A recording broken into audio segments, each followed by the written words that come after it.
welcome to On New Paltz. I'm Jessica Clary. And I'm Rosalba Correo. Here are today's top stories. In international news, a United Nations committee has approved $49 million in funding for the global body's unprecedented emergency mission to combat Ebola. On Tuesday, the General Assembly Budget Committee adopted a resolution supporting the UN Secretary General's funding request, which is expected to cover operations through the end of December. This is the first mission the UN has created in response to a public health crisis. The World Health Organization says Ebola has killed more than 3,400 people in West Africa and infected at least twice that many. In national news, hospital officials say the man being treated for Ebola in Dallas remains in critical condition, but he is showing improved liver function. Texas Health Presbyterian Hospital says Thomas Eric Duncan is on a ventilator and is receiving kidney dialysis after traveling from Liberia to Dallas 2 weeks ago. Federal and local officials are monitoring nearly 50 people who had varying degrees of contact with Duncan before his hospitalization. A federal appeals court has struck down gay marriage bans in Idaho and Nevada. The 9th U.S. Circuit Court of Appeals in San Francisco did not decide on a similar case in Hawaii, which legalized gay marriage in December. The ruling comes a day after the Supreme Court effectively legalized gay marriage in 11 more states, for a total of 30, when it rejected a seat of appeals. Stay tuned for local news. Look at me. Hey. Raymond, look at Mommy. Maybe the light hurts his eyes. Maybe she's just not hungry. Maybe he can't hear us. Maybe we're not stimulating him enough. Maybe it's a phase.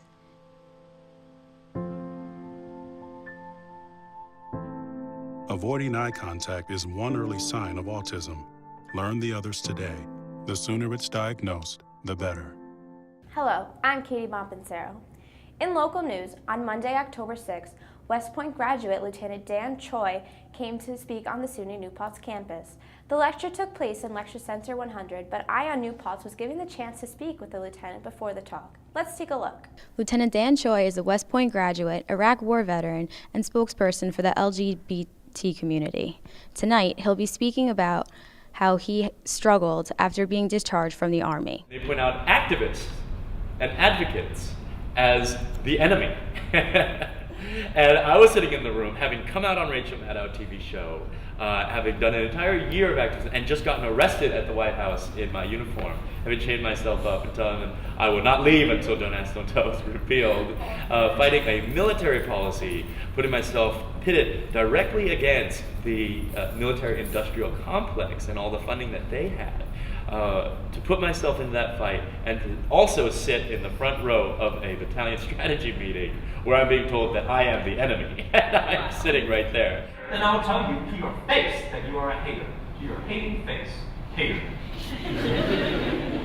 And I will tell you because I love you, and I trust you enough, I honor you, because what you can do to your friends, what you can do to your enemies, do totally different things, right? When your enemies, the people that hate you, those are the people that deserve your compassion. Those are the people that you're trying to turn into your friends. It's not that you have compassion just on your friends, that doesn't make you a moral person.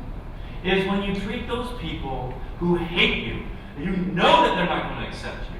That's where unconditional love is strongest, where it has the greatest meaning. When you tell that other person, can I introduce you to my lover, to my boyfriend, to my husband, not my domestic partner, something that makes you feel less awkward. But this is my equality, and I'm telling you to your face. Because in 50 years, we all know that the world will learn its lesson. And so we want to bring the haters along with us now, because that is what true love means. Thanks for watching. For WNPC-TV, I'm Jessica Clary. This past Sunday, the RAHSA held its annual Dorm Spirit Weekend at the Elting Gym. The day began with the cheer off, followed by field events from noon to 4 p.m., and ended with a lip sync competition. On New Paltz was there to cover the day's events and speak with participating students. Hello, my name is Allison Surgery. I'm here at Elting Gym for SUNY New Paltz Spirit Weekend, where every year students on campus compete with their dormitories to see who has the most school spirit. I've kind of learned that Spirit Weekend is all about just having a lot of fun, kind of bringing the hall together, especially hall government, and just trying to bring some spirit. It's a great time when all the halls get together and celebrate New Paltz. Which hall do you suspect will win? Scudder.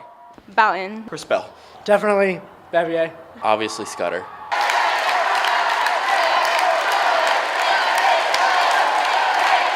Spirit Weekend is a special time when students from all classes and undergraduates come together to fight to see who has the greatest amount of school spirit. There's a relay race going on right now. We're doing like this hula hoop thing, this over-under thing with a soccer ball. There's tug of war, just general like physical events. Here at Elting Gym, I'm Allison Surgery. This past Thursday, SUNY New Paltz Main Stage Productions debuted their first show of the year, The Philadelphia Story, a play written by Philip Barry and directed by Brendan Burke. The show will continue playing at Parker Theater from Thursday the 16th to Sunday the 19th. Tickets are available for purchase online or at the theater's box office. Stay tuned for entertainment news.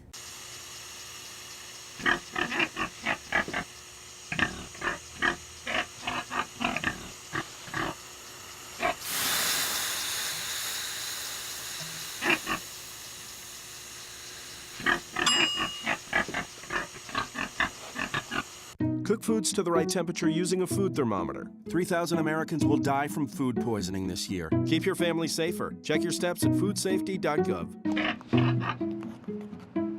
Hi, I'm Brett Linehan. I'm Naya Bonilla. And here is your sports and entertainment news. The television network AMC has issued a renewal for its hit show, The Walking Dead, just days before the season premiere this Sunday.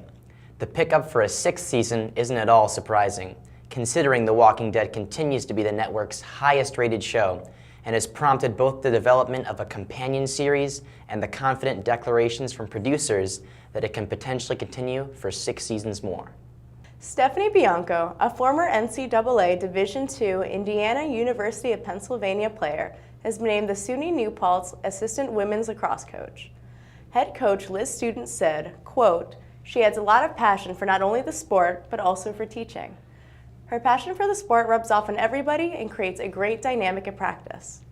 Bianco competed for IUP from 2009 to 2012, serving as a 2-year co-captain while twice receiving Intercollegiate Women's Lacrosse Coaches Association All-Region recognition during her senior season in 2012.